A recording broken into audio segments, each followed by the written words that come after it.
أما بعد اللهم بك أصبحنا وبك أمسينا وبك نحيا وبك نموت وإليك النشور اللهم إنا نسألك الخير كله مما علمنا ومما لا نعلم ونعوذ بك من الشر كله مما علمنا ومما لا نعلم إنك أنت علام الغيوب. Bapak, Ibu, Saudara yang makan Allah, ikhwan akhwat fillah, jamaah subuh as-saimin was-saimat. Kita masuk ke hikmah di kitab saya nomor 53 ya. Sebelumnya semoga Allah membuka hati dan pikiran kita. Mari kita baca surah Al-Fatihah. A'udzubillahi minasyaitonir rajim. Bismillahirrahmanirrahim. Ar-Rahmanir-Rahim. Siratal ladzina an'amta 'alaihim ghairil maghdubi 'alaihim waladdallin. وبسندنا المتصل الإمام عطية السكندري قال لا تصحب من لا ينهدك حاله ولا يدلك على الله مقاله. Tema kita adalah tentang kepada siapakah kita berguru. Orang sering menyebutnya mursyid, murabbi, kiai ya, pembimbing rohani. Siapakah karakter pembimbing rohani yang ideal? Guru banyak, tapi yang bisa menghantarkan kita kepada Allah itu tidak banyak.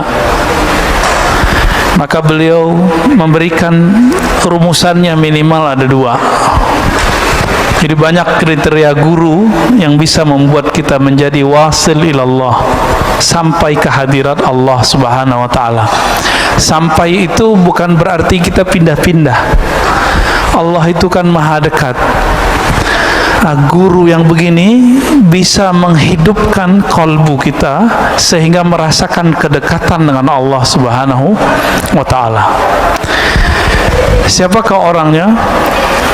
Imam Athaillah Sekandari qaddasallahu sirrahu yaqul la tashab. Janganlah engkau bersuhbah, berguru yang betul-betul dijadikan sebagai panutan lahir dan batin kita. Man la yunhiduka haluh. Siapa yang halnya, hal itu kondisinya, baik zahir ataupun batinnya, perubahan-perubahan pada si guru ini, la yunhiduka, tidak membuat ruhanimu bangkit. Jadi ama guru yang begini, bersama beliau, membersamainya beberapa saat, membuat kita kemudian bangkit dari kemalasan kita beribadah kepada Allah Subhanahu wa ta'ala. Itu yang pertama. Dan yang kedua, wala yadulluka 'alallahi maqaluh. Mursyid itu level syarat keduanya adalah makalnya, kalam-kalamnya, baik kalam lahirnya ataupun kalam batinnya, yadulluka 'ala Allah, menunjukkan kamu jalan kepada Allah. Maka yang tidak masuk kepada kedua kategori ini cukup dijadikan sebagai ya penceramah aja. Oh, itu ustadz pengajar di masjid saya, tapi bukan dijadikan sebagai panutan lahir batin. Jadi man huwal mursyid al-kamil? Siapakah mursyid yang ideal? Pertama, halnya dia membuat kita bangkit. Yang kedua, makalnya, kalamnya dia membuat kita teringat, terarah kepada Allah Subhanahu wa ta'ala. Sekarang orang mencari mursyid, mencari guru, tapi dihadapi 2 hal ini. Yang pertama, orang yang baru hijrah. Apa yang didapat? Oh, yang penting ustadznya ngomong Quran Sunnah. Belum tentu semua orang yang mengutip Quran dan Sunnah kalamnya itu membangkitkan isi kolbu dan menunjukkan kepada Allah. Belum tentu. Siapa tahu dia bersembunyi dengan dalil-dalil itu dalam keegoannya. Bisa jadi. Dia bersembunyi dengan kalam-kalam mulia Al-Quran dan Sunnah untuk membenarkan pendapat pribadi dan kelompoknya. Orang ini belum masuk. Ada juga yang halnya itu dibuat-buat, dibuat-buat nangis, dibuat-buat kayak tawadu, penampilannya juga nggak natural, ya. Dibuat-buat seakan-akan dia seorang syekh, jadi badut. Banyak sekarang mursyid badut, syekh yang bawa thariqat sufi kah, majelis zikir kah, majelis salawat, tapi kayak jadi badut. Apa maksudnya? Badut itu gimana, Pak? Itu asli muka dia nggak begitu? Enggak, sama, dia memerankan aja.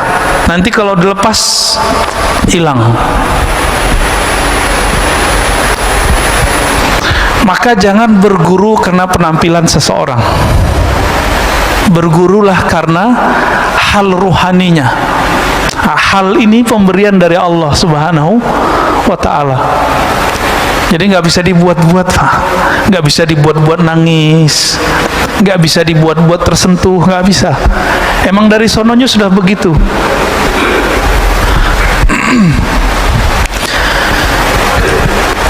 Ciri kedua tadi apa? Kalamnya menunjukkan jalan kepada Allah. Mungkin gak orang yang belum merasakan kehadiran Allah di kalbunya lalu bisa mengajak orang merasakan Allah? Mungkinkah orang belum tahu jalan ke Jogja terus ngajak kita ke Jogja? Sama-sama pakai GPS, nanti di Cilacap tersesat semua, Pak. Ini banyak kejadian begitu. Gak tahu jalan kepada Allah, ngajak orang kepada Allah. Ayatnya sahih, pasti sahih. Wa man ahsanu qawlan mimman da'a ilallah. Siapakah yang lebih baik daripada orang yang mengajak kepada Allah? Kalau Allahnya dia nggak ngerti.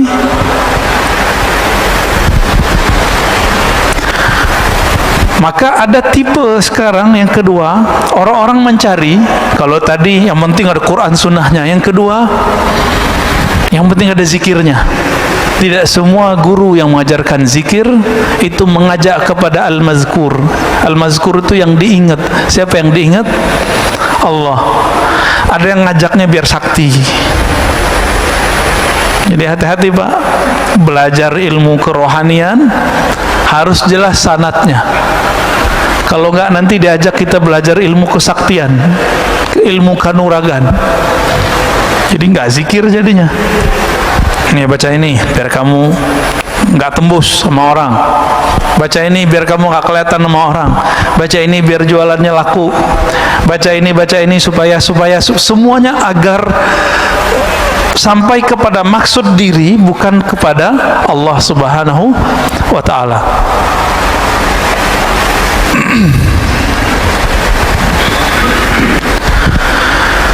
Karena banyak hari ini seperti itu, maka hati-hati saja dalam berguru, ya. Jadi apa ciri mursyid? Pertama, halnya membuat kita bangkit. Yang kedua, kalamnya mengarahkan kita kepada Allah Subhanahu wa ta'ala. Hikmah yang berikut, ya, kita nggak usah panjang-panjang di situ. Rubbama kunta musian fa'arakal ihsan suhbatuk man huwa aswa'u halan mink. Ini sudah ganti topik. Ada kalanya seseorang itu dia sebenarnya kualitasnya lagi buruk, orangnya lagi nggak bagus, amalnya tidak bagus, amalnya tidak maksimal. Tapi karena dia berteman dengan orang-orang yang lebih buruk daripadanya, atau berguru kepada orang yang di bawah standar ruhaninya, fa'arakal ihsan, maka engkau merasa dirimu lebih baik, ya, daripada si anu gitu. Maka masih ingat nggak ketika dulu ada orang yang membunuh 99 orang lalu bertambah dengan membunuh seorang ulama. Masih ingat apa pesan seorang wali? Jadi yang pertama yang dia bunuh itu ulama, itu bukan ulama wali, dia cuma ulama zahir. Sedangkan yang kedua yang dia temui itu ulama wali Allah, kalbunya. Maka kata si wali ini, jika kamu mau tobat, maka tinggalkan kampungmu. Karena kampung dia ini punya komunitas yang akhlaknya begitu semua. Jika dia balik kepada mereka, dia akan merasa biasa. Wah, di sini mah biasa bunuh orang. Disuruh dia keluar, itu maksudnya. Maka Bapak selamatkan Allah, kalau ada orang kecanduan narkoba, udah di terapi, udah di segala macam, tapi kalau dia kembali ke komunitasnya, baik komunitas online ataupun offline-nya, nanti dia akan kembali ke masa lalunya. Jadi caranya gimana? Dia harus ganti nomor, ganti komunitas. Karena sekarang komunitas itu nggak komunitas fisik, sudah ada semua dalam genggaman handphone. Jadi harus ganti nomor itu orang, ya. Jadi kalau ada keluarganya yang kena, nggak cukup dibawa ke tempat terapi narkoba, nggak cukup. Putus komunikasi dia dengan sebelum-sebelumnya, dia menjadi orang baru. Nah, ini yang terjadi pada zaman Bani Israel dan hadisnya sahih. Maka Imam Asy-Syarqawi mengatakan, suhbatu man huwa dunak dararun mahdun. Engkau berteman, bahkan berguru kepada orang yang lebih buruk halnya daripada kamu, dararun mahdun. Ini adalah kemudaratan murni. Li'annaha tughti anka uyubak. Karena itu membuat kamu merasa aibmu tertutupi, wa tubayyin laka kamaluk, dan membuat kamu merasa sempurna. Nah, ini bahayanya. Jadi kalau kita berteman, punya komunitas yang buruk, kita akan merasa jadi orang terbaik di antara orang yang buruk. Mau Pak? Menjadi yang terbaik di antara orang-orang yang buruk.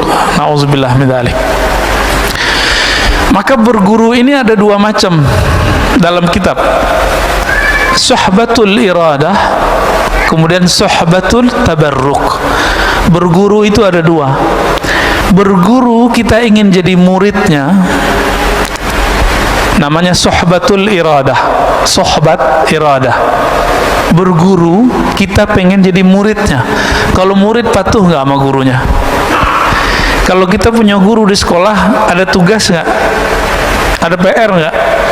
Ada jam tertentu kita kemudian membangun komunikasi dengannya. Itu guru yang sudah kita jadikan sebagai suhbatul iradah. Iradah orangnya disebut murid. Apa arti murid? Murid bahasa Indonesia apa bahasa Arab, Pak? Bahasa Indonesia ya? Bukan. Murid itu bahasa Arab. Murid itu dari kitab-kitab tasawuf. Makanya aneh orang-orang hari ini, dia punya sekolah disebut murid-muridku, tapi dia membid'ahkan tasawuf, Pak. Padahal istilah murid itu dibawa oleh ulama kita dulu dari tanah Arab, dari Gujarat, dari mana-mana, dari Samarkand, masuk ke negeri ini, mereka menjadi mursyid, jadi guru. Orang-orang yang belajar kepada beliau disebut dengan murid. Suhbatul murid. Datang Maulana Ibrahim As-Samarkandi ke Indonesia. Pertama ke Campa, kemudian ke Palembang, lalu beliau ke Makassar, terus beliau ke Tuban. Itu orang-orang yang ditemuinya itu jadi muridnya. Jadi muridnya. Maka sekarang kita lihat keturunan Arab di Indonesia minimal ada 2 gelombang besar. Pertama gelombang awal, ya, tahun 1300-an, tahun 1400-an. Itu Syekh Ibrahim As-Samarkandi di Tuban. Anaknya Sunan Ampel. Ya, Sunan Ampel itu anaknya beliau. Itu bukan orang Indonesia, Pak. orang Samarkand, lama di Gujarat, berguru di Hadramaut, keturunan Rasulullah sallallahu alaihi wasallam. Jadi yang mengislamkan negeri ini itu zuriat Nabi. Cuma sayangnya generasi kedua Hadramaut baru, jadi boleh disebut Hadarim al-Jadidah. Kalau yang pertama Al-Qadimah. Yang pertama ini nasabnya dipelihara oleh orang-orang pesantren. Maka orang-orang pesantren itu yang tua, itu aslinya mereka zuriat Rasulullah sallallahu alaihi wasallam. Gelar Gus itu ganti dari Sayyid, Pak. Maka nggak boleh sembarangan gus-gusan, ya, gawagis. Gus, ntar jadi gugus, guguk, ya. Hati-hati. Itu gelar kalau kita bukan anak kiai jangan pakai deh. Itu sama kayak Raden, sama kayak Andi kalau di Makassar, ya, mirip-mirip itu. Jadi kalau bukan keturunan itu jangan dipakai. Oh, orang manggil kita Gus, bilang saya bukan anak kiai. Oh, ilmu saya lebih tinggi dari anak kiai, itu urusan lain. Itu urusan lain, ya. Keturunan beliau-beliau inilah yang kemudian sampai ke pendiri Nahdlatul Ulama Hadratus Syekh Hashim Asy'ari. Walaupun saya bukan orang yang hidup di komunitas itu, tapi ayah saya bilang, nama kamu dulu diambil dari nama beliau. Maka nama saya belakangnya ada Hashimnya, ya, alhamdulillah. Itu semua keturunan dari sana, Pak. Keturunan Syekh Ibrahim As-Samarkandi, ya. Nanti turunnya ke Sunan Ampel ke Sunan Bonang, terus sudah kemana-mana, baik muridnya ataupun keturunan nasabnya. Yang belakangan ini karena komunitasnya lebih kuat, ilmu sanadnya lebih kuat, ilmu nasabnya lebih bagus. Akhirnya nasabnya dijaga dalam nama Rabithah Alawiyah. Jadi kalau orang Rabithah Alawiyah ini ngerti, dia pasti tidak akan pernah mengingkari yang sebelumnya. Cuma dia akan ngomong, kami nggak bisa mengetahui nasabnya secara detail. Gitu aja ngomongnya. Jangan ingkar, Pak. Kualat nanti. Karena belum ada apa-apa, mereka sudah dahuluan generasi pertama. Ya. Jadi beliau-beliau itu semuanya adalah mursyid, guru spiritual yang membimbing murid-muridnya wusul kepada Allah, sampai kepada Allah Subhanahu wa ta'ala. Syekh Ibrahim membimbing Sunan Ampel, Sunan Ampel membimbing Sunan Bonang, Sunan Bonang bimbing Sunan Kalijaga. Cuma kan kalau cerita-cerita yang ada kan ceritanya agak aneh-aneh tentang Sunan Kalijaga ini, ya. Bercampur antara mitologi dengan fakta sejarahnya. Yang pasti mereka ada. Maka sungguh aneh kalau ada orang yang menolak keberadaan mereka. Ini nggak ngerti sejarah, udah nggak ngerti istilah, ingkar lagi, ya. Benarlah kata imam-imam kita terdahulu, apa kata mereka? Al-mar'u aduwwun ala ma jahil. Orang akan memusuhi apa yang dia tidak tahu. Benar, Pak, ya? Maka semakin banyak orang mengerti, semakin sedikit ingkarnya. Jadi Bapak ini, di antara jamaah ini kalau banyak ingkarnya, berarti banyak jahilnya. Pengurus banyak ingkarnya, banyak jahilnya. Itu di mana-mana tuh begitu, ya. Main komentar aja, dikit-dikit komentar lagi, ya.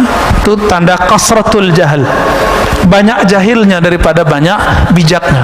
Orang bijak itu bicara kalau penting, nggak penting nggak usah bicara. Yang kedua, suhbatut tabarruk, berguru tapi ngambil berkah aja. Nah, ini yang Bapak lakukan setiap pagi, setiap malam di sini. Ada penceramah, ngambil berkah ilmunya. Mana yang lebih tinggi? Cuma sekedar ngambil berkah atau suhbatul iradah? Kalau suhbatul tabarruk, ngambil berkah, ya sekedar berkah aja, Pak. Setiap kali Bapak Ibu, ikhwan akhwat fillah duduk di sini, malaikat mengatakan Allahumma sholli alaih. Jadi Bapak duduk nih, itu malaikat dari tadi sampai nanti setelah kita selesai ngaji, itu berdoa, ya Allah beri dia rahmat, beri dia rahmat. Itu kalau duduk doang. Kalau ngaji gimana? Tambah lagi malaikatnya. Dan malaikat khusus, ada malaikat khusus mencari orang yang talabul ilm. Itu sayapnya dibuka. Untung nggak lihat. Kalau lihat bisa pingsan semua. Ya, bisa-bisa lari, Pak. Karena sahabat Nabi ada yang dibukakan sesekali ke mereka, yang lari bukan beliau. Dia lagi naro onta, terus baca Quran di bawah pohon. Lagi baca Quran, malaikat turun, ditandai dengan awan. Awan turun, mendekat dia, nggak cuma beberapa di atas dia. Itu si onta ngapain? Gelisah-gelisah lari, Pak. Besok dia datang kepada Rasulullah dan dia katakan, wahai Rasulullah, ketika aku baca Quran di padang pasir, lalu ada satu pohon dan aku baca Quran di bawahnya, ada awan turun. Awan apakah itu? Apa kata Nabi? Itu malaikat rahmat. Malaikat yang sayang kepada orang yang membaca Quran, orang yang zikir, apalagi yang taklim. Yang taklim mereka lebih demen, Pak. Jadi malaikat itu lebih respect sama orang yang ngaji daripada orang yang zikir. Lebih senang sama orang zikir daripada orang yang tidur. Bapak tidur aja di masjid dapat rahmat. Ya. Jadi duduk begini ngorok tiba-tiba. Itu kan ada yang ngorok tuh ya. Itu langsung dirahmati oleh Allah dengan doa malaikat. Apalagi kalau suhbatut tabarruk, mengambil tabarruk. Jadi nanti kalau syuruk jangan sholat dulu, karena sholat itu manfaatnya cuma sendiri. Ini kan kajian ada nih tiap pagi. Jangan sok soleh, Pak, jangan sok alim. Ya, wah ada syuruk nih, ngambil berkah dulu. Hadis salat syuruk itu tidak sahih. Dia cuma sampai hasan li ghairihi. Sedangkan hadis mengenai mendengarkan kalam, mendengarkan tabarruk dalam berguru, ngambil ilmu, ngaji, itu hadisnya sahih, ayatnya sangat jelas. Paham di situ? Jangan berulang-ulang lagi kita ingetin, Pak, ya. Kecuali Bapak mau jalan. Ya. Saya mau jalan, dalam hati ngomong, minta izin kepada Rasulullah, Allahumma sholli ala Muhammad, kita jalan. Jangan berdiri-berdiri aja. Ya, itu mengganggu. Malaikat juga bingung, Pak, ngeliat, loh, ini majelis lebih mulia, kenapa dia pergi? Itu yang terjadi. Cuma kan kita nggak diperlihatkan oleh Allah. Coba apa dilihatin oleh Allah. Suatu kali ada muridnya Imam Malik. Imam Malik ini kan ngajar di Masjid Nabawi. Mereka di sana sampai sekarang masih berlaku. Habis azan itu masih taklim. Benar nggak? Habis azan masih taklim, Mbak Ana, 15 menit sampai 20 menit. Kita berapa menit? Habis azan berapa menit? 10 ya, maka kita buru-buru ya. Ini aja masih ramai, Pak. Coba kalau dikasih 15 menit, lebih ramai lagi kayaknya ke belakang. Ada beberapa masjid itu 20 menit saya lihat. Tapi ya ada jamaah yang nggak ngerti, protes juga. Giliran di Mekah nggak berani protes, dia Masjidil Haram ya. Imam Malik ba'da azan itu nggak sholat sunat beberapa kali kalau lagi taklim. Beliau lanjutkan taklimnya. Seorang murid masukin kitabnya ke dalam tasnya, masukin, dibiarin aja Imam Malik. Udah selesai dia mau berdiri, Imam Malik nanya, ya gulam, hai bocah, kemana engkau? Apa kata orang ini? Wahai tuan guru, Imam Malik ya, aku hendak sholat sunat. Kata Imam Malik, apa hukumnya sholat sunat? Namanya sholat sunat. Sholat sunat rawatib hukumnya apa? Sunat. Ditanya lagi, kalau ngaji hukumnya apa? Bingung dia, Pak. Oh, kalau ngaji wajib. Yaudah, kamu duduk. Lebih utama ngaji sesaat kita mendengarkan orang berkalam. Walaupun kalamnya nggak benar-benar amat, Pak, tapi karena niat yang tulus itu Allah angkat. Yarfa'illahu allazina amanu minkum wallazina utul ilma darajat.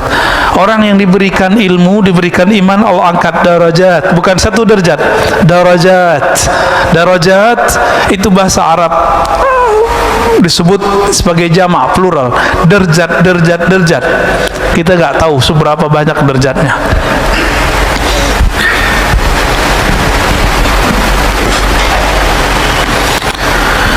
Kebanyakan kita baru berguru sebatas sohbatut tabarruk, berguru ngambil berkah. Bener ya? Belum ketemu kan guru yang ngasih PR zikir? Paling cuma beberapa orang.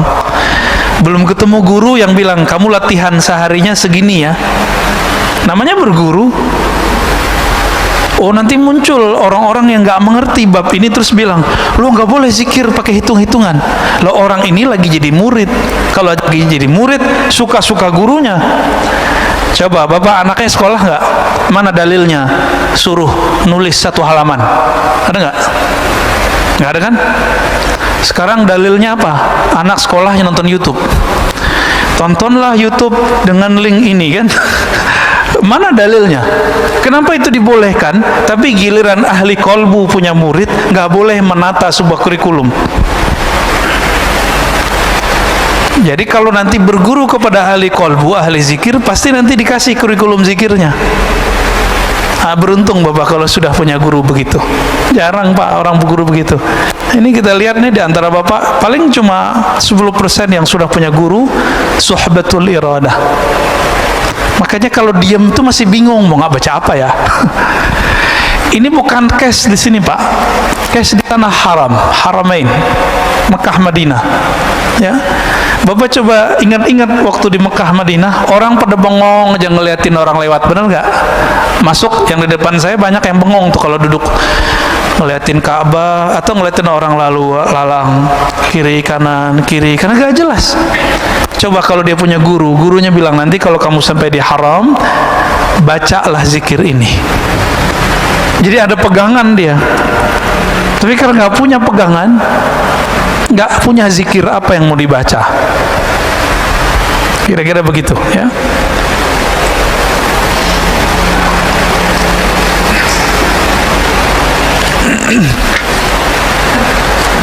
Kita masuk ke hikmah yang 50 berapa nih?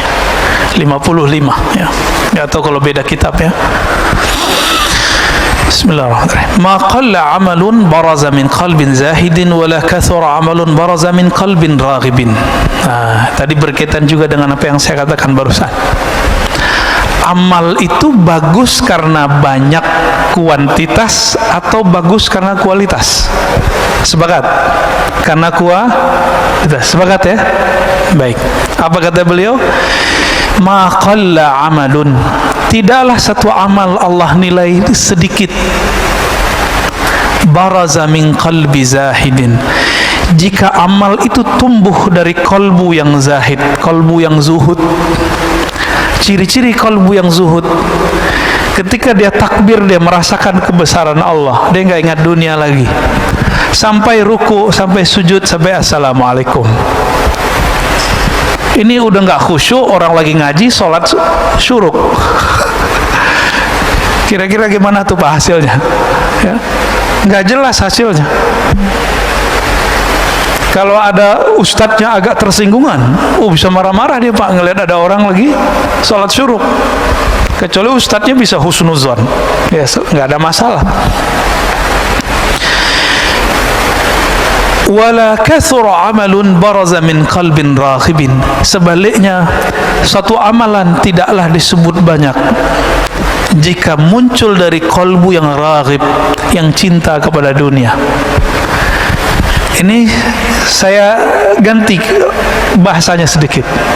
Ma qalla amalun baraza min qalbin arifin, tidaklah sedikit amalan jika bersumber dari kolbu yang arif, yang kenal kepada Allah. Wala kathura, sebaliknya tidak disebut banyak amal, baraza min qalbin jahilin maridin, jika bersumber dari kolbu yang jahil, tidak mengenal Allah, marid, yang sakit. Ciri-ciri kolbu yang sakit apa? Salat itu adalah alazzu ghazair ruh. Salat itu adalah amalan paling lezat bagi ruh. Kalau salat bapak sudah nggak nikmat, berarti kolbunya berpenyakit. Gimana? Punya penyakit nggak kolbu kita? Ada. Pasti banyak, Pak. Saya juga punya penyakit kolbu saya. Karena kolbu kita berpenyakit, nggak bisa menikmati. Seperti orang lagi sakit demam, nggak bisa menikmati makanan. Ada orang demam, Pak, bisa menikmati makanan? Nggak ada, nggak bisa kok menikmati makanan. Apalagi kalau sariawannya di mulut, waduh, sakitnya bukan main. Suka pedes, tapi bibirnya, lidahnya lagi sariawan. Dikasih menjerit nggak, Pak? Nah, inilah yang terjadi pada orang-orang. Kenapa ada orang-orang yang tertentu dikasih zikrullah malah dia menjerit, malah dia lari, malah dia muntahkan, ya. Bahkan beberapa ngejek, makanan apa nih? Nah, itu kalau makanan. Kalau zikir gimana? Zikir apaan nih beginian? Gitu. Itu kalbunya berpenyakit itu. Penyakit ini ada yang disebabkan karena ilmu yang salah ditelan. Dia dapat ilmu, ilmunya itu bukan ilmu. Ilmunya itu meracuni otaknya. Maksudnya pemahamannya salah. Dikira orang zikir begitu, itu dianggap sesat. Rusaknya di dalam, ya.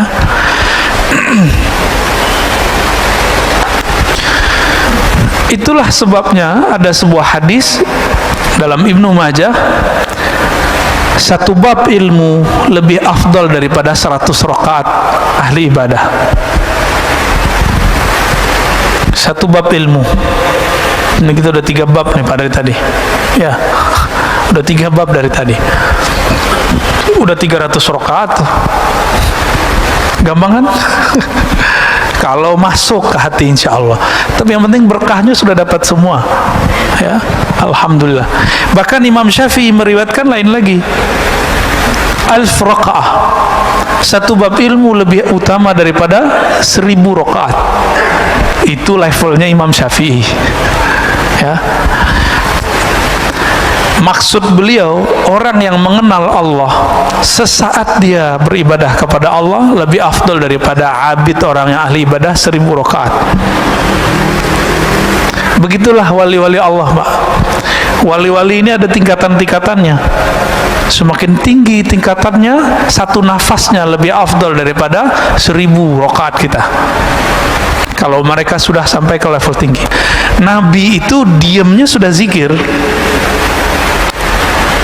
Seandainya Nabi itu nggak sholat, itu boleh, Pak, seharusnya. Itu kan logikanya Aisyah. Apa kata Aisyah? Wahai Rasulullah, ngapain engkau sholat mulu? Kan engkau sudah diampuni. Apa logika Aisyah? Engkau nggak perlu sholat, wahai Rasulullah. Kira-kira begitu. Sholat sunat loh, ya, bukan sholat wajib. Sholat wajib kan langsung dari Allah, wajib. Apa kata Nabi? Enggak. Afala an akuna abdan syakura. Kenapa aku tidak boleh menjadi hamba yang bersyukur? Maka sholatnya Nabi itu karena dia sudah mengenal Allah, sholatnya adalah sholat syukur. Setiap sholat. Maka kakinya kapalan. Kalau kita punggung kita kapalan, Pak, karena tidur. Jadi Nabi itu sholatnya sholat syukur. Maksudnya apa sholat syukur? Beliau itu merasa sangat berterima kasih kepada Allah, mengemban nur yang Allah pilihkan kepadanya. Sebagai tanda syukur, maka beliau sholat setiap hari, setiap malam. Bahkan beliau sholatnya pun dalam keadaan diam. Jadi Nabi ini sholatnya ada yang sholat fisik, ada yang sholat diam. Apa kata Sayyidatuna Aisyah? Karena Rasulullah sallallahu alaihi wasallam yazkurullah fi kulli ahyani. Rasulullah atau ala kulli ahyani selalu mengingat Allah setiap nafas, setiap detik, setiap saat. Jadi setiap nafasnya itu zikrullah. Kita udah dalam sholat gak ingat Allah. Ini beda sholat kita sama Rasulullah sallallahu alaihi wasallam.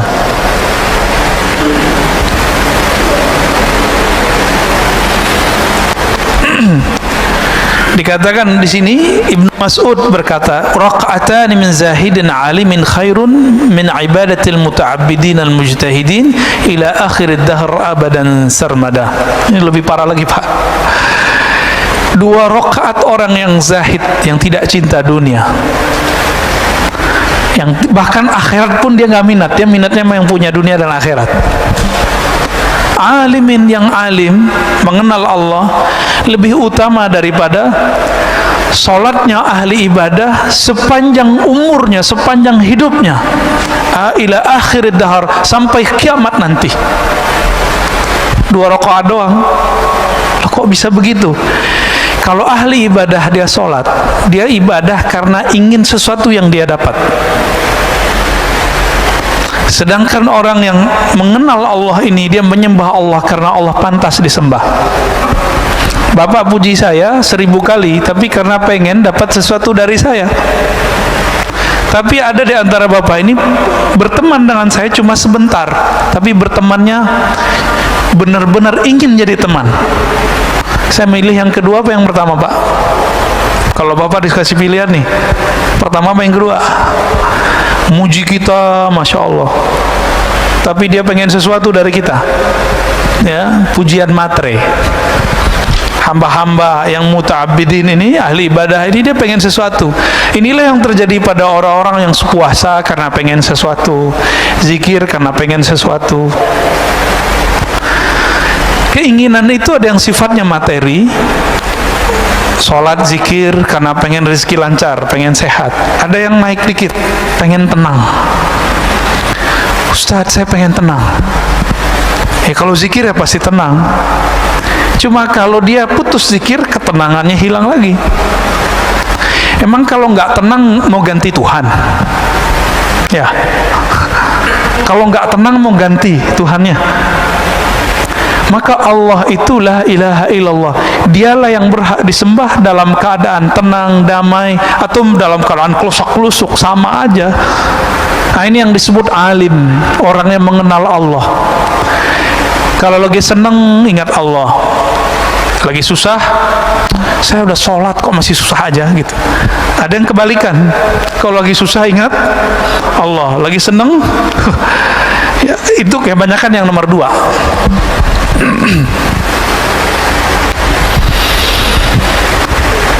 Sholawat juga gitu, Pak. Orang sholawat sekarang apa? Sholawatlah kamu, kalau ngelihat Pajero sholawat, ngelihat Mercy sholawat, ngelihat BMW sholawat. Biar apa? Biar dapet matre semua. Jadi Nabi ini kan mandang kolbu kita juga, kan beliau sudah masuk ke alam ruhani, maka beliau ngerti isi hati kita. Bahkan di masa beliau hidup, beliau mengatakan, uridat alayya a'malu ummati, amal umatku sudah disetor semua kepadaku. Dari beliau hidup sampai beliau mau meninggal, semua sampai akhirat nanti Nabi sudah diperlihatkan semua. Jadi kita duduk begini, Rasulullah sudah dikasih unjuk dulu, tinggal nanti dilurusin niatnya. Maka kalau setiap kali duduk ngaji, diulang niat di hati, ya Allah, aku ingin belajar karena ingin mengenal Engkau, karena ingin mendekatkan diri kepada Engkau. Itu sebabnya ulama Syafi'iyah selalu mengingatkan orang-orang kalau mau sholat, belakangnya harus ada niat lillahi ta'ala. Ini dibid'ahin sama kawan kita, ya. Dia nggak ngerti tujuan ulama kita untuk apa. Kalau Nabi mah nggak perlu pakai usoli-usolian, nggak perlu pakai nawaituan. Kalau Nabi, sahabat Nabi nggak perlu, kita perlu, Pak. Karena niat kita kadang tidak benar kepada Allah Subhanahu wa ta'ala. Kapan hamba-hamba Allah ini menyembah Allah karena Allah itu Tuhannya, bukan karena dia ingin menuhankan dirinya, bukan karena dia ingin mewujudkan hajat dirinya. Kapan itu terjadi? Sesaat saja kita ibadah karena Allah pantas disembah, bukan karena saya ingin ada hajat yang ditunaikan. Saat itulah kita menjadi hamba Allah yang hakiki. Inilah yang disebut zahid, ini yang disebut alim. Ini yang sering disalahpahami. Sayyidatuna Rabi'atul Adawiyah, perempuan yang sangat indah budi pekerti dan ruhaninya. Beliau ini pernah berkalam, kalamnya ini disalahfahami oleh orang-orang yang jahil. Apa kata beliau? Ya Rabb, ma'abadtuka raja'an lil jannati. Ya Rabb, tidaklah aku menyembahmu karena aku harap dapat surgamu. Tidaklah aku menyembahmu, ya, khaufan min narik, karena takut neraka engkau. Ini dianggap oleh mereka, si Rabi'ah ini sesat. Kenapa? Masa ibadah bukan karena surga? Inilah orang jahil menentang orang yang alim. Di dalam Al-Quran itu ada dua jenis surga, Pak. Surga yang dikatakan oleh Rabi'ah itu surga syahwat. Hurain, ya dia sudah perempuan, dia nggak minat sama hurain. Ibu-ibu ini, akhwat ini bisa coba bayangkan, baca semua kisah di Quran, itu lebih banyak cerita untuk menyenangkan laki-laki, bener nggak? Ini jujur aja nih Bu, jujur. Perempuan disebutkan sebagai objek syahwat di dalam Al-Quran, benar nggak? Kenapa? Karena Nabi yang diturunkan laki-laki, yang mendengarkan waktu itu kebanyakan laki-laki. Maka tidak jarang perempuan bertanya, loh itu hurain, bidadari, kita punya bidadara nggak? Begitu kalau perempuan yang kritis. Pasti ada pertanyaan begitu. Pernah terbersit nggak ini ibu-ibu ini? Enggak ya? Enggak baca terjemahannya berarti ya. Tapi semoga sebagian memikirkan itu. Gimana cara memahaminya? Maka Rabi'atul Adawiyah, karena dia sudah paham di Quran semuanya begitu, maka beliau mengatakan, ya Rabb, aku beribadah ke surga, aku ibadah kepada engkau bukan karena surgamu, tapi karena engkau yang mempunyai surga. Surga ini ada dua, ada surga syahwat, ada surga ru'yat, surga memandang. Yang dimau oleh Rabi'ah adalah memandang Allah subhanahu wa ta'ala. Makanya Rabi'ah ketika dilamar oleh seorang laki-laki itu nggak mau nikah, Pak, karena dikasih pertanyaan sama dia. Jadi maharnya dia adalah pertanyaannya bisa dijawab nggak. Berat kalau ketemu Rabi'ah. Saya mungkin nggak lolos, Pak. Saya ketemu Rabi'ah mungkin mental 7 kali lipat kali ya. Pertanyaan dia satu aja. Ada yang tahu pertanyaannya apa? Ini satu riwayat ya. Jika aku menikah denganmu, kamu bisa jamin nggak nanti aku bisa bertemu Allah? Kira-kira itu, Pak. Mana ada suami bisa begitu, Bu? Nggak ada. Benar nggak nih para suami yang jomblo-jomblo? Udah ketemu Allah belum? Belum ya? Disitulah beratnya. Maka apa saudara, makan Allah, Rabi'ah ini dia surganya bukan lagi surga syahwat, surganya surga ru'yat. Apa arti ru'yat? Memandang Allah. Itu yang dia mau. Apa gunanya masuk surga, kata Rabi'ah, tapi nggak ketemu yang punya surga. Bapak saya fasilitasi di satu tempat. Tempat itu villa punya saya, tapi saya nggak mau ketemu, Pak. Datang lagi, saya nggak mau ketemu. Udah makan aja, tidur aja, tapi nggak mau ketemu. Awal-awal senang, lama-lama pengen ketemu nggak? Penasaran nggak? Penasaran. Itulah yang terjadi kepada ahli surga. Maka nanti pencarian ma'rifatullah, mau mengenal Allah, tidak berakhir dengan kematian. Nanti berlanjut nanti di surga. Maka di surga apa kata Nabi? Ada sekelompok orang, laisu minal anbiya wala minas syuhada. Mereka bukan para nabi, bukan juga para syuhada. Tapi yaghbituhumul anbiya wa syuhada. Tapi para nabi, para syuhada itu ghibtah kepada mereka, iri kepada mereka, iri yang positif. Heran, loh kok mereka dapat posisi ini? Bukan berarti posisinya lebih tinggi dari para nabi, tidak. Lalu kemudian Allah ditanya, ya Rabb, itu siapa ya Rabb? Yang tanya pastinya para nabi. Apa jawaban Allah Ta'ala? Mereka itu adalah orang yang saling menyayangi biruhillah, karena ruhullah. Ruhullah itu adalah cinta dan rahmat Allah Subhanahu wa Ta'ala. Bukan karena harta yang mereka bagi, bukan karena syahwat yang mereka punya, tapi karena ruhullah. Siapa yang cintanya karena Allah itu, inilah yang mereka nanti Allah bawa dengan kecepatan cahaya, ala nurin ya min rabbih. Jadi nanti kalau kita beruntung Pak, nama kita soalnya sudah ada di neraka, sudah ada di surga. Nih nama Bapak ini ada di neraka, Fulan bin Fulan, Ahlun Nar. Di surga juga ada. Tinggal kita lagi bayar kredit surga atau bayar kredit neraka. Atau mau dibayarin cash nggak? Mau dibayarin cash? Ada pacarannya. Apa kata Nabi? Man qala la ilaha illallah dakhalal jannah. Siapa yang mengatakan la ilaha illallah, di hadis Imam Bukhari dikatakan min qalbihi au nafsi, dari dalam dirinya, betul-betul lisannya sama dengan di dalam kalbunya. Lisannya baca la ilaha illallah, kalbunya mengatakan aku tidak menyembah kecuali hanya kepada Allah, aku tidak bergantung kecuali hanya kepada Allah. Nggak bergantung ke vaksin Pak, kita vaksin aja, tapi jangan bergantung kepada vaksin ya. Yang bikin vaksin juga lagi tengkar Pak. Ya benar nggak? Ya semua kalau udah dipolitisasi, masya Allah ya begitu jadinya. Negara di mana-mana, bukan di Indonesia aja, di mana-mana ini sekarang lagi politisasi, karena ini bisnis yang luar biasa. Ini bikin kita terganggu kadang-kadang ibadah kita. Bapak saudara makan Allah, kita lanjut ke hikmah yang 55. Ini agak maraton nih, biar banyak dapat hikmahnya. Kenapa ada orang amalnya bagus? Dan bagusnya itu tertata rapi gitu, nggak ujuk-ujuk bagus tiba-tiba enggak. Ternyata beliau sudah menyebutkan itu terjemahan dari apa yang di dalam ruhaninya.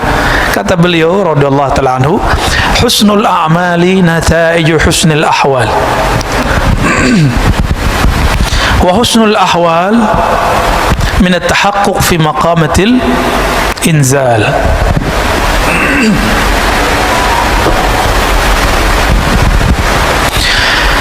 Sempurnanya amalan, amal sempurna itu nggak ada riaknya.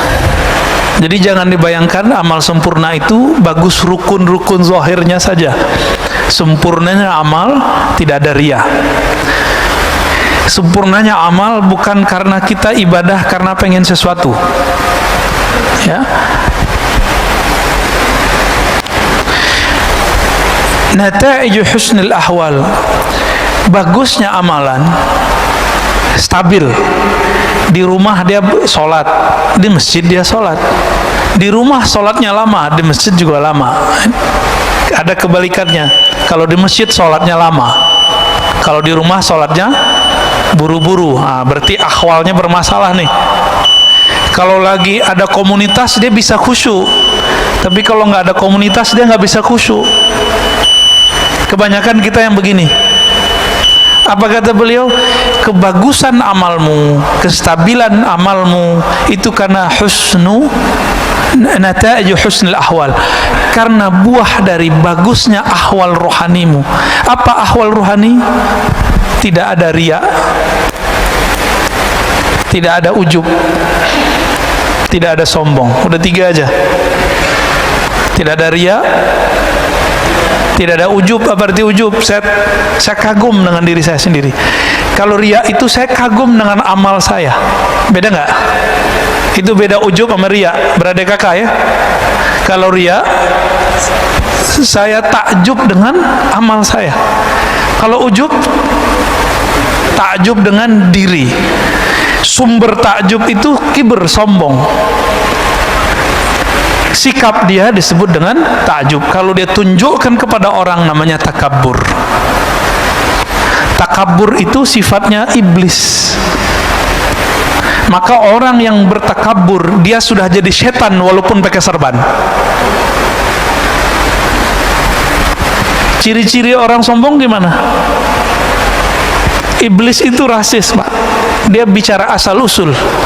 Khalaqtani min nar wa khalaqtahu min tin. Ya Rabb, saya ini asal usul saya lebih mulia dari Adam. Saya dari api, Adam dari tanah. Maka siapa saja dari antara yang hadir ini merasa sukunya lebih baik dari suku yang lain, itu iblis di dalam dirinya, maka dia jadi setan. Siapa yang merasa amalnya lebih utama dari yang lain, iblis itu dulu diizinkan ibadah per langit, naik langit 1, langit 2, langit 3, sampai kemudian diizinkan Allah memimpin ibadah di langit ke-7. Di langit ke-7 kan ada Ka'bah, Pak. Ka'bah putih namanya, ya, Al-Baitul Ma'mur disebut di Quran. Yang di bawah kan Baitullah, di atas namanya Al-Baitul Ma'mur. Sebenarnya di beberapa riwayat langit keempat itu juga ada Baitul Arwah, cuma riwayatnya tidak terlalu sharih, ya. Yang paling sahih di Bukhari Muslim, di bumi kalau ada di langit ke-7. Nabi Ibrahim lagi di sono, Pak. Nabi Ibrahim lagi di sana. Maka kalau ada orang ngaku naik ke langit, nggak ketemu Nabi Ibrahim di langit ke-7, bohong dia. Ya. Banyak, ya, ada beberapa tokoh-tokoh spiritual belagu ngomong, saya nyantri di langit sekian tahun. Cek aja, ketemu nggak ente sama Nabi Adam di langit pertama? Ketemu nggak ente sama Nabi Isa di langit kedua? Kalau nggak, halu. Banyak orang halu itu hari ini. Serban bukan jaminan orang punya tingkatan tinggi. Kan nggak ada hadis sahih mengenai keutamaan serban orang yang tinggi. Tapi kalau habaib emang disunnahkan pakai serban, Pak, supaya tidak salah lihat, terutama kalau dia guru.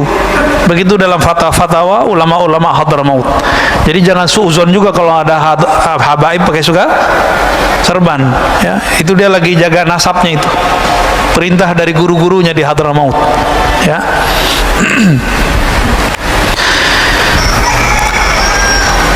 Amal yang sempurna, amal yang ideal muncul karena ruhani yang bening, ya. Ruhani yang bening itu minat tahaqquq fi maqamil inzal, ya. Itu hadiah, buah daripada tahakkuk. Apa arti tahakkuk? Usaha untuk istiqomah menapaki jalan-jalan ruhani. Jadi kalau berguru sama seorang syekh, jangan lihat dia hari ini, lihat dia yang masa lalu. Karena syekh itu sekarang kayak Imam Malik tadi. Imam Malik itu setiap malam mimpi ketemu Nabi, Pak. Mabitu lailan illa ra'aitun nabiyya sallallahu alaihi wasallam. Tidaklah aku tertidur kecuali aku memandang kepada Rasulullah sallallahu alaihi wasallam. Siapa itu? Imam Malik. Ada kita yang begitu. Itu baru benar tuh. Itu layak dijadiin guru.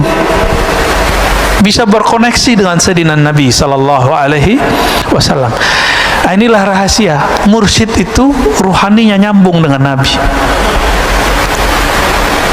Ini jadi mursyid, mimpi ketemu Nabi aja belum. Jadi wakil talqin, mimpi ketemu Nabi aja belum, apalagi ketemu secara ruhani. Banyak, Pak, fakta-fakta begitu hari ini. Tapi mau gimana lagi, ini zaman sudah begini. Zaman sudah begini. Jadi pinter-pinter saja berguru, ya.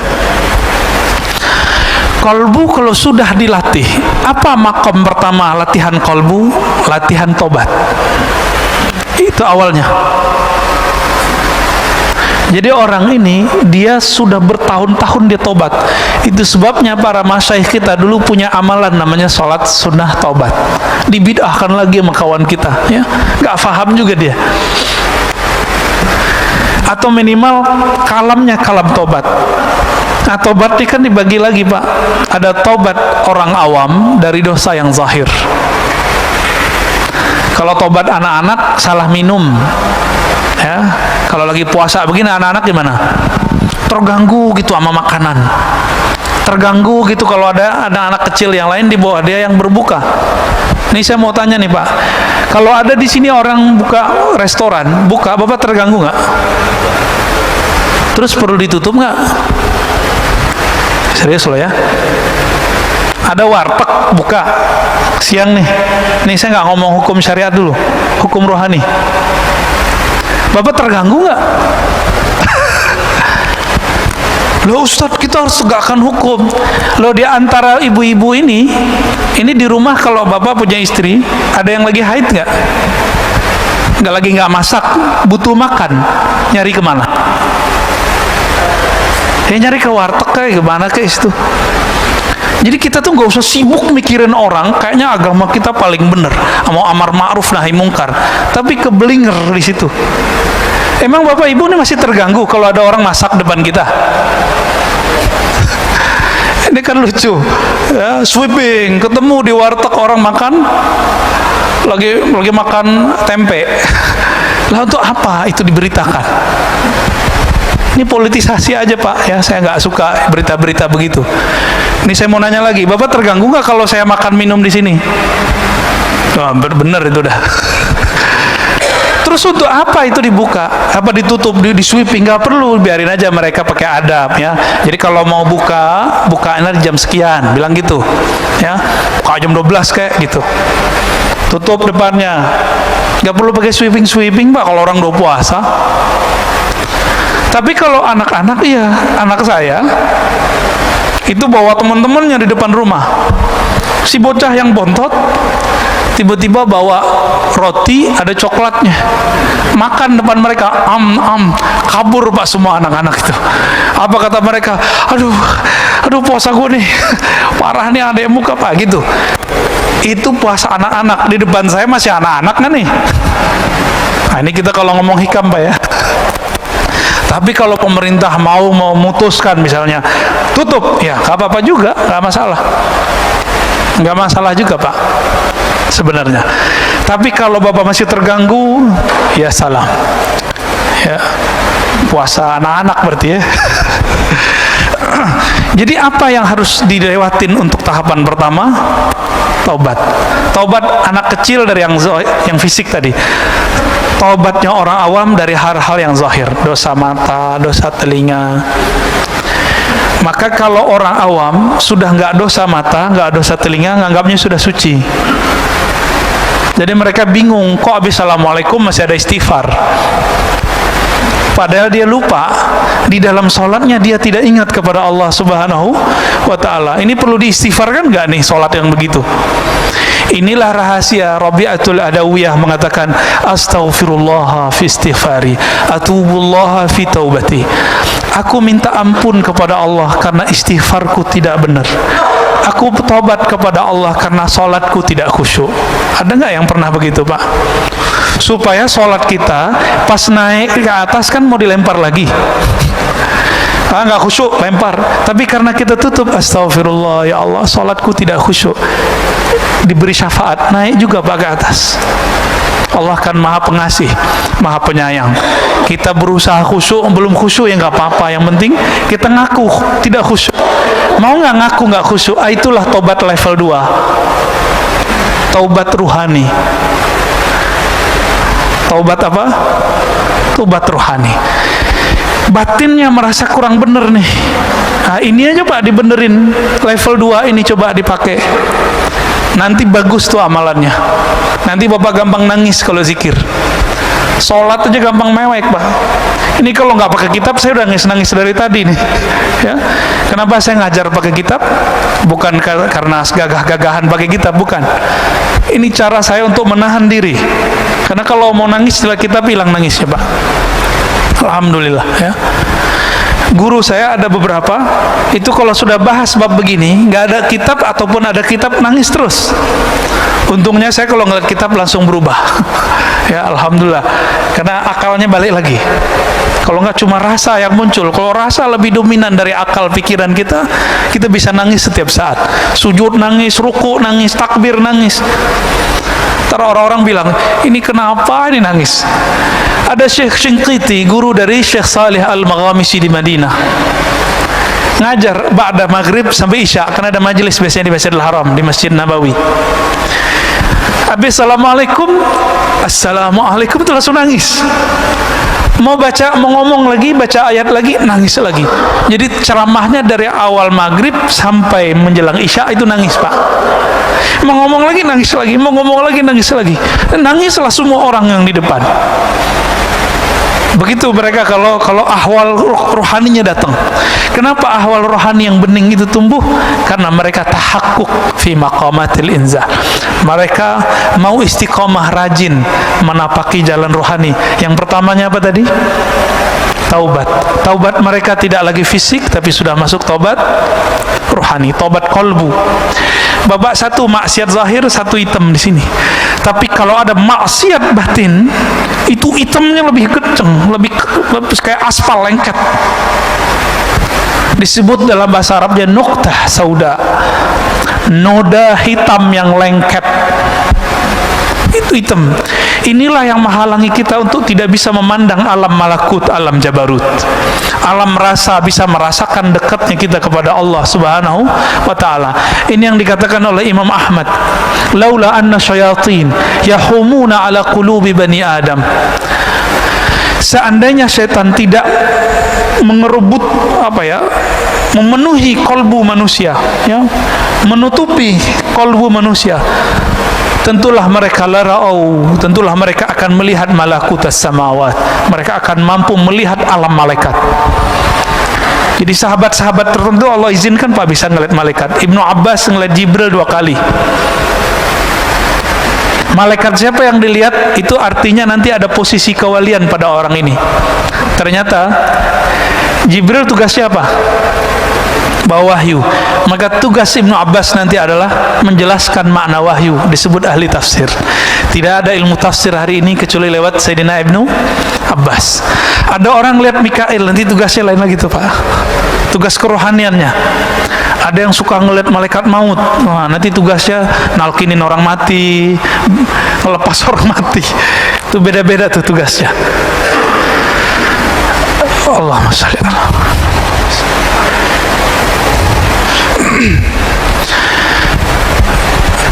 Oleh karena itu Bapak saudara Allah, seandainya Allah bersihkan kalbu kita, mungkin tidak ada hari kecuali kita menangis di hadapan Allah Subhanahu wa ta'ala. Makanya Sayyidina Nabi sallallahu alaihi wasallam hampir setiap hari beliau menangis. Hampir setiap sujud beliau meneteskan air mata. Kenapa? Karena beliau merasakan memandang Allah Subhanahu wa ta'ala. Kita kehilangan anak kita hilang sehari, mungkin 2 hari, bahkan kalau di mall hilang 1 jam 2 jam, ketemu, nangis nggak Pak? Nangis. Ruh ini kehilangan, kemana dia berarah? Ketika dia ketemu Allah Subhanahu wa ta'ala, ketemu kekasih-kekasih Allah, pasti air matanya berlinang. Itu nggak bisa ditahan, nggak bisa ditahan. Semoga Allah mengistiqomahkan kita menapaki jalan rohani, jalan istiqomah, jalan taubah. Amin ya rabbal alamin. Wassallallahu ala Muhammad. Ada mau diskusi Pak? Tafadhal.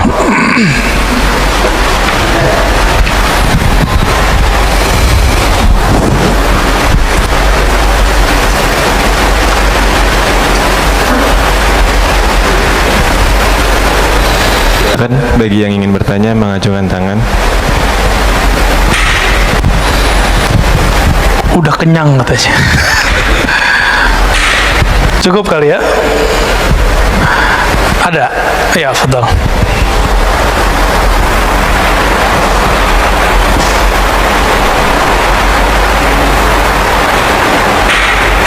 Assalamualaikum warahmatullahi wabarakatuh. Assalamualaikum warahmatullahi wabarakatuh. Mohon maaf Ustadz, ini ada 3 pertanyaan. Bahwa di ayat disebutkan bahwa ud'uuni astajib lakum, berdoalah kepadaku niscaya aku kabulkan. Ini seolah-olah bahwa ibadah itu adalah transaksional. Sedangkan untuk level orang yang bukan anak-anak lagi kan seharusnya ini udah pengertiannya udah tidak seperti itu lagi. Tapi di teman kita bilangnya bahwa lah dalilnya seperti ini. Seperti itu. Itu yang pertama. Yang kedua, ada kalam dari ulama bahwa sholat itu adalah kenangan di dunia saat kita di akhirat nanti. Terus bagaimana dengan kaidah sholat yang mohon maaf ini sangat cepat gitu. Sedangkan rukun sholat itu kan berakal gitu. Tapi akal kita kok nggak dipakai di waktu kita sholat sangat cepat itu gitu. Terus yang ketiga yang terakhir ini adalah makna simahum fi wujuhihim. Ya. Tanda di jidat itu sebenarnya ada tanda secara fisik atau Ya. bagaimana Bapak Nabi nanti mengenali kita di waktu kita di akhirat nanti? Baik. Itu cahaya atau bagaimana? Makasih. Assalamualaikum warahmatullahi wabarakatuh.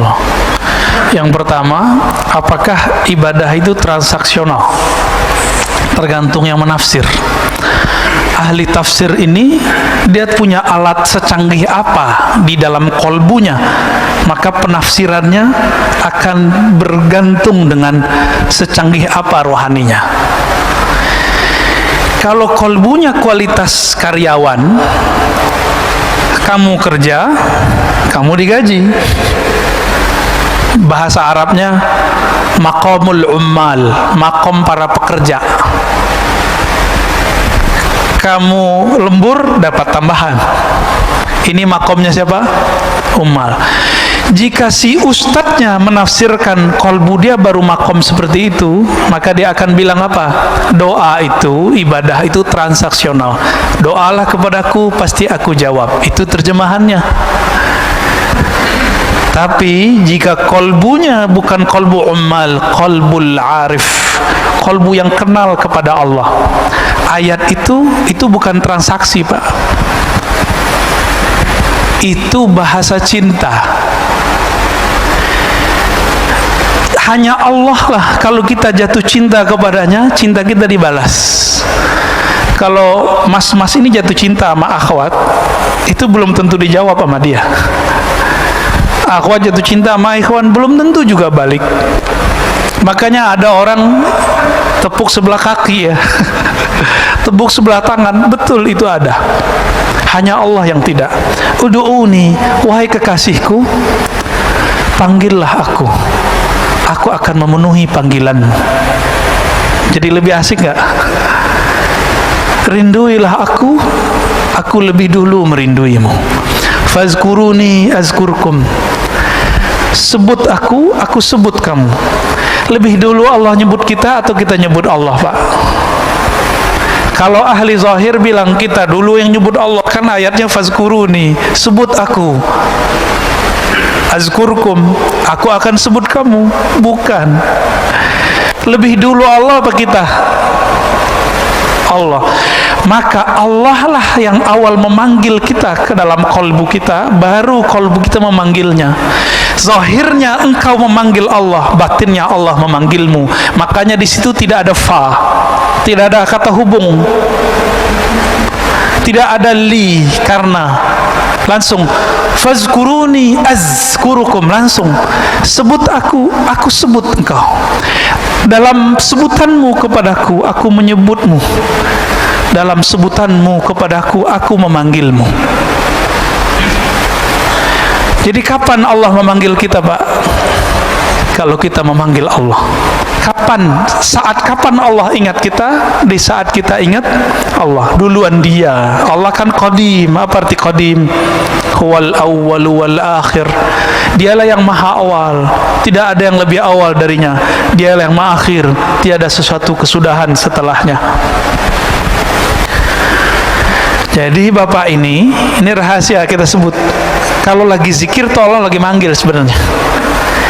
Kita kalau lagi nyebut nama Allah, ya Rahman, la ilaha illallah, subhan, itu Allah lagi sebut-sebut nama kita itu.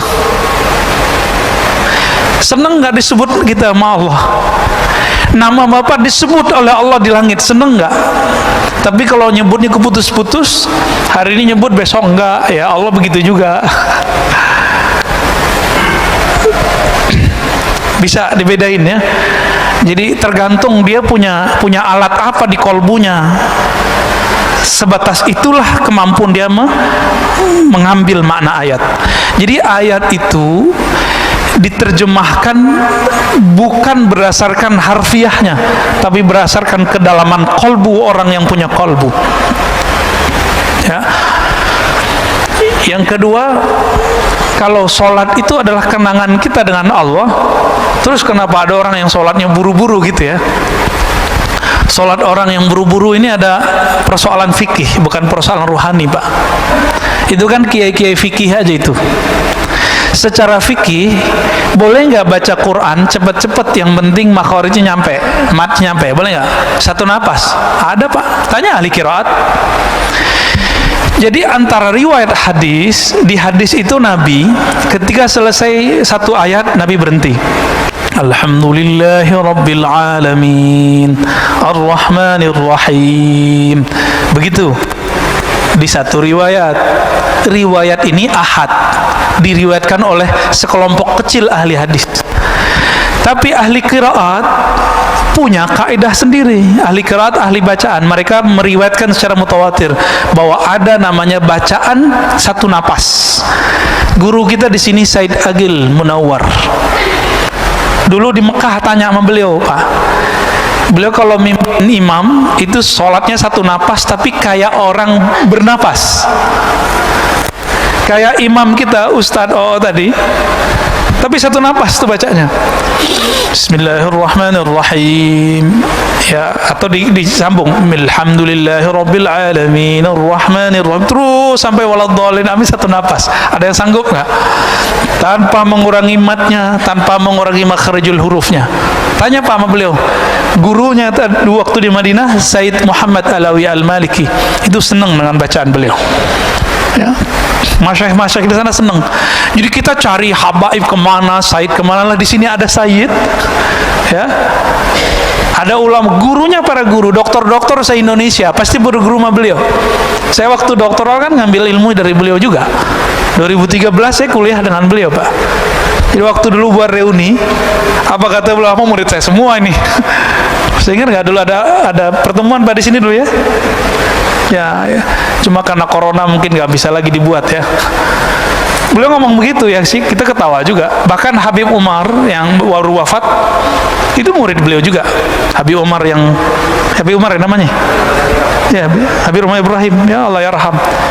Itu murid beliau juga, Pak. Kan kayak sekelas Habib Umar, itu murid beliau, apalagi saya. Gitu. Tanya sama beliau tuh. Lalu bagaimana dengan yang sholat cepat-cepat itu?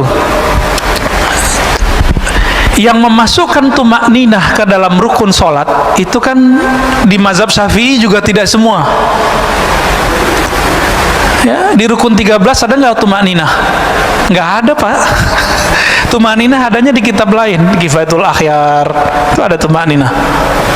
Ya, karena dia tidak memasukkan tumakninah, maka bagi mereka udah jadi udah 7 menit beres, 23 rakaat lagi, Pak. Ya, kita nggak usah mempersalahkan 23 rakaat dengan konteks itu kan beritanya yang gede. Kan banyak di dunia ini, di masjid-masjid kita 23 rakaat tapi bacaannya standar, ada kan? Bapak kan nggak tahu, di Mekah itu kan banyak masjid. Itu banyak masjid-masjid kecil, itu pakai Alhaakumut Takatsur, Pak, 20 rakaat sampai Qul a'udzu binnas. Alhaakumut Takatsur, setelah itu Qul huwallahu ahad. Persis sama kayak di pesantren-pesantren, di surau-surau lama, di masjid-masjid jadul. Masih ada nggak di Jakarta sekitar yang begitu? 23 rakaat dimulai dengan Alhaakumut Takatsur. Ya alhamdulillah.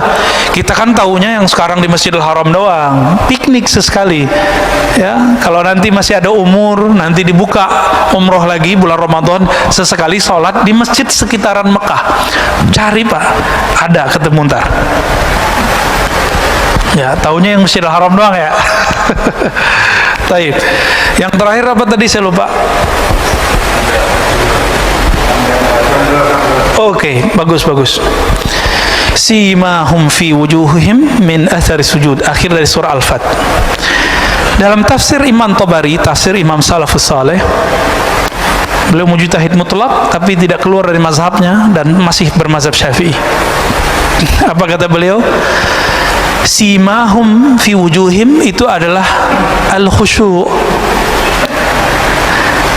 pancaran bekas kekhusyuan di wajah. Gitu. Ini secara rohani. Secara fisik bagaimana? Ya mungkin sebagian ada yang jidatnya hitam, ya nggak apa-apa. Tapi Kata sima itu menunjukkan karakternya tidak hanya sampai di fisik, tapi tembus sampai ke batin. Maka bapak-bapak yang jidatnya hitam ini tanggung jawabnya berat, Pak. Harus menyelaraskan zahir jidat yang hitam dengan batinnya yang sujud. Karena jidatnya kelihatan kayak orang sujud, batinnya harus sujud juga. Ya, yang punya jidat hitam itu berat tuh Pak, yang punya jidat hitam tuh ya. Hati-hati, bisa ria nanti, bisa juga tambah takut kepada Allah. Ya Allah, jidatku udah hitam tapi sujudku nggak khusyuk-khusyuk. Oh, itu merasa hina kita di hadapan Allah. Jadi makna yang tepat gabungan dari dua-duanya. Zahirnya ia bertanda, batinnya ia beraura. Itulah aura orang-orang yang tadarru, orang-orang yang khusyuk. Cukup ya? Ada lagi? Oke, baik. Fadal. Assalamualaikum warahmatullahi wabarakatuh. Terima kasih. Semoga Pak Ustadz dan jamaah semua diberi kesehatan. Amin, amin. Ini Pak Ustadz, bab kita untuk mencari guru yang mungkin yang zobatul iroda yang berguru ingin jadi murid, Pak Ustadz. Ini gimana kita dengan kondisi sekarang kita cari yang memang dasarnya kita dapat itu benar-benar yang kita di bab pertama yang zobatul iroda itu, Ustaz. Itu aja. Assalamualaikum warahmatullahi wabarakatuh. Yang pertama, suhbatul murid, berguru dalam bab menjadi murid, suhbatul iradah. Mursyid begini nggak usah banyak-banyak, di suatu masa cukup satu. Kalau gurunya meninggal, cari lagi yang baru. Atau misalnya gurunya mengatakan saya ijazahkan engkau, dia boleh ganti guru yang baru. Gimana cara mencarinya di zaman begini? Zaman begini gampang nyarinya malah, ya. Tapi kalau ingin dengan cara rohani, temui guru rohani, sholat 2 rakaat setiap hari. Sholat apa itu? Sholat istikharah, sholat hajat. Ya Allah, bimbing aku bertemu, berguru kepada suhbatul murid, suhbatul iradah yang bisa menghantarkan aku ke hadiratmu. Gitu. Jadi harus pakai sholat, Pak. Orang nikah aja pakai sholat istikharah, masa berguru? Berguru ini urusannya langit, bumi, dunia, akhirat. Kalau kita menikah kan bumi aja, dunia. Tapi kalau berguru urusan kita dunia, akhirat, mesti pakai istikharah. Dan yang kedua, musyawarah. Ya, harus bermusyawarah. Nah, ini banyak sekarang muncul orang mengaku dirinya mursyid atau dianggap oleh muridnya mursyid. Walaupun banyak mursyid di dunia, tidak mungkin semuanya cocok sama kita. Berguru itu jodoh-jodohan. Maka berguru itu bukan masalah kertas ijazah, gurunya dapat ijazah. Itu betul, itu SIM, surat izin menjadi mursyid. Ada ijazahnya, Pak. Seperti kami di kampus harus ada gelar doktornya biar bisa mengajar di pasca sarjana. Ya. Kalau ngajar di sini dapat gelar ustadz yang ngasih jamaah ya. Tapi kalau ngajar di kampus kan gelar doktor. Doktor di wisuda nggak sama rektor? Sama. Seorang mursyid itu dia seperti dosen, tapi dosen alam ruhani. Maka dia diwisuda oleh gurunya. Gurunya mursyid juga. Bisa nggak mahasiswa ngangkat dosen? Yuk, bareng-bareng yuk. Itu orang pinter tuh kita angkat jadi dosen yuk. Bisa nggak? Maka tidak ada sejarahnya murid ngangkat guru jadi mursyid, itu nggak ada. Nah, sekarang fenomena itu yang banyak, Pak. Karena jamaah udah banyak, ya udah deh jadi mursyid aja deh. Udah banyak hari ini, ya. Ini zaman agak lumayan genting juga sih, karena sudah banyak mursyid-mursyid meninggal. Abah Uci meninggal, Abah Ahmad Sukanta di Banten meninggal, Abah Anom sudah pergi. Udah banyak. Mbah Asrori di Surabaya sudah pergi. Di Sumatera ada Tuan Guru Hashim di Basilam juga sudah wafat. di Aceh udah banyak ya, di Sumatera Barat banyak sudah wafat. Sekarang kebanyakan mursyid kertas. Mursyid karena dia diangkat gurunya tapi rohaninya belum nyampe. Itu kebanyakan. Maka kalau gurunya sudah punya ijazah dari gurunya yang sebelumnya, tinggal dicek kalam dia mengantarkan kepada, menunjukkan jalan kepada Allah. Hal rohaninya membuat kita bangkit nggak, sadar nggak kepada Allah. Kita bermajelis saja bisa kita sadar Pak sama dia. Kalau dia berkalam membuat kita terhubung kepada Allah Subhanahu wa taala. Kalau ketemu Pak, itu guru Bapak insya Allah. Ya. Semoga nanti ketemu. Amin ya rabbal alamin. Cukup ya. Barangkali itu Bapak Saudara Allah, sudah siang. Semoga kajian ini diberkahi oleh Allah. Saya yang menyampaikan juga diampuni dan diridhai oleh Allah SWT. Yang hadir diterima puasanya, ditetapkan, dipertemukan dengan Lailatul Qadar. Amin ya rabbal alamin. Nanti jangan tidur malam 27, malam 29. Ya. Jangan tidur di atas jam 10 lah. 27, 29 insya Allah barangkali di tanggal-tanggal tersebut. Wallahu a'lam bishawab. Sallallahu ala Nabi Muhammad, subhanakallahumma wa bihamdika asyhadu an la ilaha illa anta astaghfiruka wa atubu ilaik. Assalamualaikum warahmatullahi wabarakatuh.